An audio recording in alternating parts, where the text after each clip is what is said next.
दोस्तों विजय के साथ ये जो 5 तस्वीर आप देख रहे हैं, ये वो लोग हैं जो विजय की पार्टी के वो लोग हैं जिनके बगैर पार्टी में पत्ता तक नहीं हिलता।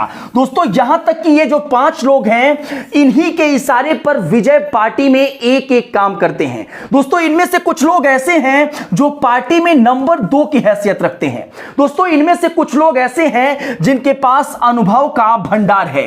दोस्तों इनमें से कुछ लोग ऐसे हैं जो बीजेपी से रणनीति सीखी और अब टीवीके में अपना योगदान दे रहे हैं और सोशल मीडिया कैंपेन चलाते हैं। दोस्तों इनमें से कुछ लोग ऐसे हैं जो युवाओं में इतना भयंकर क्रेज रखते हैं कि 108 सीट जो इस बार आई है, उनमें से बहुत हद तक योगदान इन 5 नेताओं का है। दोस्तों इनमें से कुछ लोग ऐसे हैं जो सरकारी नौकरी छोड़कर विजय के इतने बड़े फैन थे कि टीवीके का दामन थाम लिया। दोस्तों आज मैं इन्हीं 5 लोगों के बारे में पूरी जानकारी देने वाला हूं। देर ना करते हुए दोस्तों ये वीडियो शुरू करते हैं और आपको ये पूरी जानकारी दिए चलते हैं कि आखिर वो सबसे पहला इंसान कौन है जो पार्टी में नंबर 2 की हैसियत रखता है। देर ना करते हुए दोस्तों आपको उनका नाम बताते हैं। दोस्तों जिसके बारे में मैं बात कर रहा हूं, इनका नाम है एन आनंद। एन आनंद को बुस्सी यानी बुस्सी आनंद भी कहते हैं। ये बुस्सी आनंद इनका नाम कैसे पड़ा, चलिए आपको इनके बारे में समझाने की कोशिश करते हैं। दोस्तों एन आनंद को पॉलिटिकल साइंस में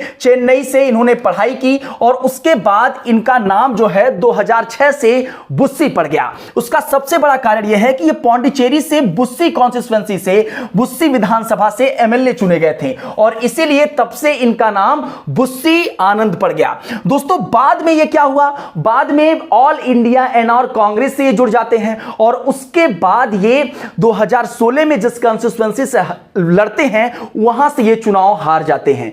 दोस्तों विजय के साथ इनके रिश्ते का अंदाजा आप इस बात से लगा सकते हैं कि विजय के साथ इनका रिश्ता तकरीबन 25 साल पुराना है। 25 साल का मतलब समझते हैं, 25 साल से एक हीरो के ये फैन थे, फिर उसी की पार्टी जब बनती है तो उसके फाउंडिंग मेंबर में शामिल हो जाते हैं। अब दोस्तों पौंडीचेरी से जब विजय रसिगार मंदरम जो विजय का फैंस एसोसिएटेड संगठन है उसके ये प्रमुख जब रहे, तो इसी दौरान फैन क्लब की गतिविधियों में इनकी मुलाकात होती है विजय थालापति से।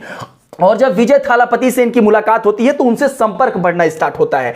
विजय के फैन बेस जो एक सबसे बड़ा ऑर्गेनाइजेशन है जिसका नाम है VMI यानी विजय मक्कल इक्कम को ऑर्गेनाइजेशन के सबसे महत्वपूर्ण संगठन की भूमिका में इन्हें जिम्मेदारी दी गई और तब से जब से ये संगठन फैन ऑर्गेनाइजेशन वाला बना है तब से एन आनंद इससे जुड़े हुए हैं। दोस्तों 2 फरवरी 2024 से जब विजय ने टीवीके ज्वाइन किया तब बुस्सी आनंद को पार्टी का पहला जनरल सेक्रेटरी ने नियुक्त किया गया था।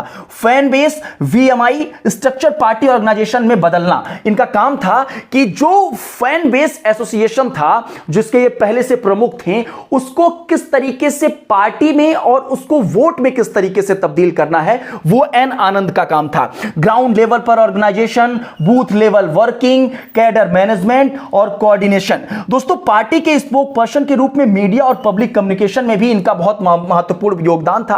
और अभी जब 108 सीटों के बाद सरकार नहीं बन पा रही थी विजय की, तो ये वो एक इंसान थे जो अन्य पार्टियों के साथ विधायकों को पकड़ पकड़ कर लाए और फिर ये सरकार बनी और उसके बाद विजय जो है वो शपथ ग्रहण कर पाए। 2026 के तमिलनाडु में दोस्तों एक सीट से टी नगर जिसको कहते हैं वहां से एमएलए बने हैं और विजय के सबसे ट्रस्टेड इंसानों में से एक माने जाते हैं और इसी वजह से पार्टी में इनका हैसियत नंबर 2 की पोजीशन पे है। लंबे समय से फैन और कार्यकर्ता में अब ये नंबर 2 के सफर तक तय कर लिए हैं। विजय की मीटिंग हो, फैसले हो, कैंपेन हो, ये नियमित रूप से विजय के साथ हर एक कड़ी में शामिल रहते हैं। अब दोस्तों दूसरे नाम पर चलते हैं और आपको दूसरा नाम बताते हैं। दोस्तों दूसरा नाम है केजी अर्जुन का। केजी अर्जुन दोस्तों एक ऐसे इंसान हैं जो विजय की पार्टी और विजय के व्यक्तित्व से इतने अधिक प्रभावित हुए कि इन्होंने 15 साल तक सरकारी सेवाएं देने के बाद अपनी नौकरी त्याग दी और उसके बाद विजय के साथ पार्टी से जुड़ गए। 2 साल हुआ सिर्फ विजय की पार्टी जो है वो खड़ी हुए और पहली बार उनकी पार्टी सत्ता में आ गई और अब विजय जो है मुख्यमंत्री बन गए। लेकिन केजी अर्जुन का इसमें कैसे योगदान है, जरा इस योगदान को समझने की कोशिश करिए कि जब एक सरकारी सेवा करने वाला अफसर जो है वो पार्टी में आता है तो क्या नेतृत्व संभालता है। दोस्तों 46 से 47 साल इनकी उम्र है। MBBS के बाद इन्होंने 5 वर्षों तक ग्रामीण एरियाज में सरकारी सरकारी प्राथमिक स्वास्थ्य केंद्रों पर जाकर इन्होंने प्रैक्टिस की और उसके बाद 2009 में ये क्या करते हैं, यूपीएससी सिविल सेवा परीक्षा का एग्जाम देते हैं और उसमें इनका जब क्लियर होता है तो इनको जो सर्विस मिलती है आईआरएस की, आईआरएस यानी इंडियन रेवेन्यू सर्विस में ये चयन होता है इनका। और उसके बाद इनकम टैक्स में ये तकरीबन 15 वर्षों तक ये सेवाएं देते हैं। लेकिन दोस्तों सबसे बड़ी बात है कि ये फियरलेस ऑफिसर के तौर पर जाने जाते हैं उसके बाद से, और उसके बाद से कई ऐसे नेशनल केसेस हैं जिनमें इनका नाम आया। 90 करोड़ रुपए तक के ऐसे छापेमारी में इनका नाम दर्ज है जो नेशनल लेवल की न्यूज बनी। दोस्तों बड़े टैक्स केसेस, इन्वेस्टिगेशन और हाई प्रोफाइल ऑपरेशन जो है इन्होंने हैंडल किए। लेकिन मई 2025 में वीआरएस ले लिया और वो सिर्फ इस वजह से क्योंकि ये विजय से और विजय की पार्टी से वो बहुत अधिक फैन उसके हो गए और उसके बाद ये विजय की पार्टी में आ गए। लेकिन विजय की पार्टी में आने से पहले क्या हुआ जरा समझिए दोस्तों। विजय से लंबे समय से इनके संबंध थे, 2009 से लेकर 2009 से 11 के आसपास से लेकर अब तक उनके अच्छे संबंध रहे हैं। एक इंटरव्यू में उन्होंने बताया था कि ये जो केजी अर्जुन है उन्होंने बताया था विजय के बारे में, विजय एक इतने अच्छे ह्यूमन है जिसका मैं फैन हो गया और जिसकी वजह से मुझे नौकरी तक त्यागनी पड़ी। 2025 में टीवी के ज्वाइन करने से पहले विजय से चर्चा चल रही थी, लेकिन विजय खुद अपना हाथ पकड़कर इनको पार्टी में लेकर आए और 9 जून 2025 को विजय ने आधिकारिक रूप से टीवी के में इनको शामिल कराया। और क्या पोजीशन दिया, जरा पोजीशन सुनिए दोस्तों। जनरल सेक्रेटरी पॉलिसी और प्रोपेगेंडा इनको नियुक्त किया गया और पॉलिसी प्लानिंग और आइडियोलॉजी ये इनका काम होता था कि पॉलिसी कैसे बनाई जाए, आइडियोलॉजी क्या सेट की जाए पार्टी में, ये केजी अर्जुन का काम होता था।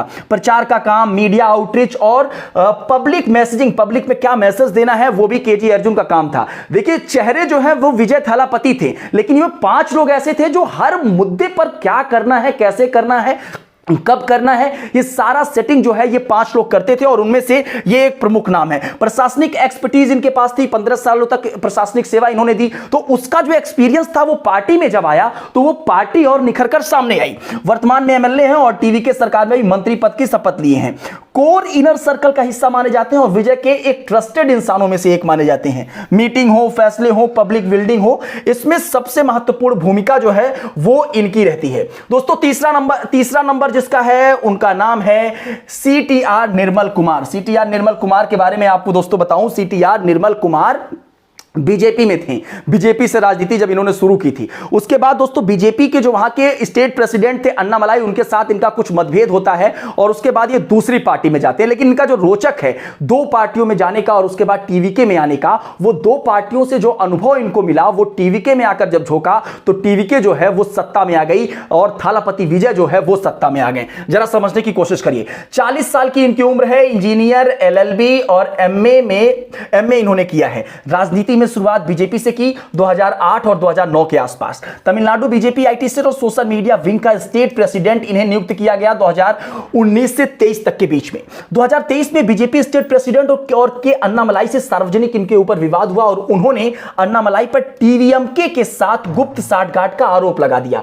डीएमके और अन्नामलाई के बीच इन्होंने जब आरोप लगाया तो बीजेपी से इन्हें इस्तीफा देना पड़ा और जब बीजेपी से इन्होंने इस्तीफा दिया तो इन्होंने एक पार्टी का दामन थामा जो द्रविड़ पार्टी थी, AIADMK। इन्होंने जब उसमें ज्वाइन किया तो उसमें भी इनको वो पद हासिल नहीं हो पाया जिसके महत्वाकांक्षा के तौर पर ये उस पार्टी का दामन थामे थे। 31 जनवरी 2025 में दोस्तों आधव अर्जुन के साथ फिर ये टीवीके ज्वाइन करते हैं और विजय उस दौरान मौजूद रहते हैं और बड़ी एक तरीके से मजबूती टीवीके को मिलनी शुरू होती है। विजय ने तुरंत इन्हें डिप्टी जनरल सेक्रेटरी आईटी और सोशल मीडिया की जिम्मेदारी दी। सोशल मीडिया और आईटी की जिम्मेदारी इस वजह से दे दी क्योंकि बीजेपी और AIADMK में वही जिम्मेदारी वो संभाल रहे थे और बहुत शानदार तरीके से संभाल रहे थे।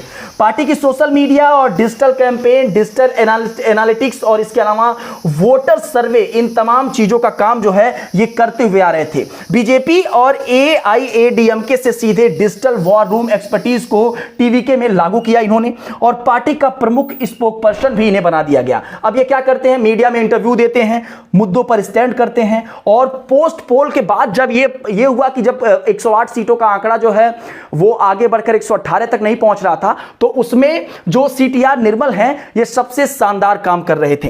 दोस्तों पूरे चुनाव में डिजिटल नैरेटिव कंट्रोल किया जिससे टीवीके जो है वो 108 सीटें जीत सकी और अब वो टीवीके सरकार में मंत्रिमंडल में शामिल हो गए हैं। तो दोस्तों ये तीसरा नाम थे। अब चौथा नाम है आदव अर्जुन का। आदव अर्जुन दोस्तों बहुत गरीब परिवार से ताल्लुकात रखने वाले, और एक तरीके से कह सकते हैं कि इनकी मां की मृत्यु जो है बहुत बचपन में हो चुकी थी, तो इसी वजह से इनकी जो पूरा पालन पोषण हुआ वो चाचा दादी और रिश्तेदारों ने किया।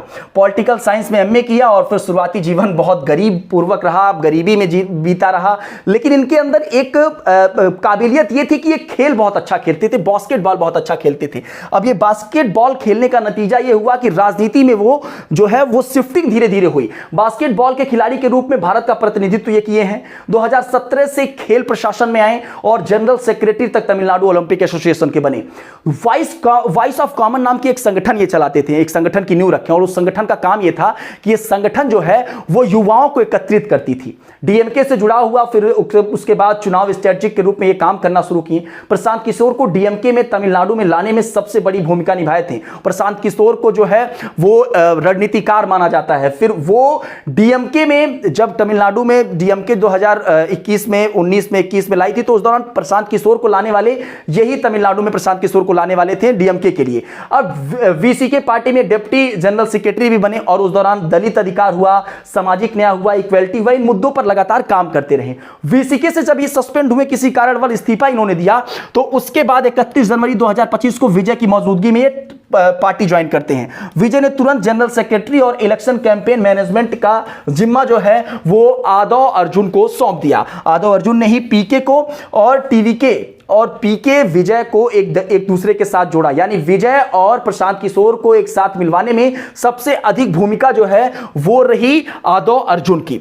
2025 में पीके ने टीवी के इवेंट्स में भाग लिया और स्ट्रेटेजिक सपोर्ट्स भी किया। चुनाव कैंपेन मैनेजमेंट का पूरा चेहरा, resource management, narrative building, ground operations, ये सारा काम जो है वो आदव अर्जुन ही कर रहे थे।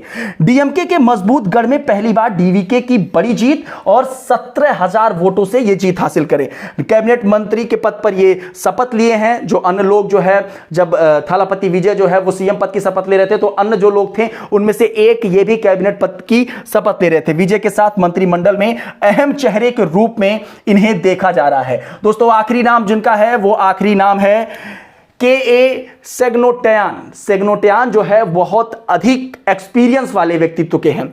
उम्र भी इनकी बहुत अच्छी है, 78 वर्षीय हैं और गांव के किसान परिवार से ताल्लुकात रखते थे। राजनीति की शुरुआत 1970 के दशक में पंचायत सेक्रेटरी के रूप में इन्होंने की थी। पंचायत सेक्रेटरी के रूप में शुरू हुआ जो इनका राजनीतिक सफर था वो 2026 तक 9 बार एमएलए बनने का रिकॉर्ड भी इन्होंने हासिल किया।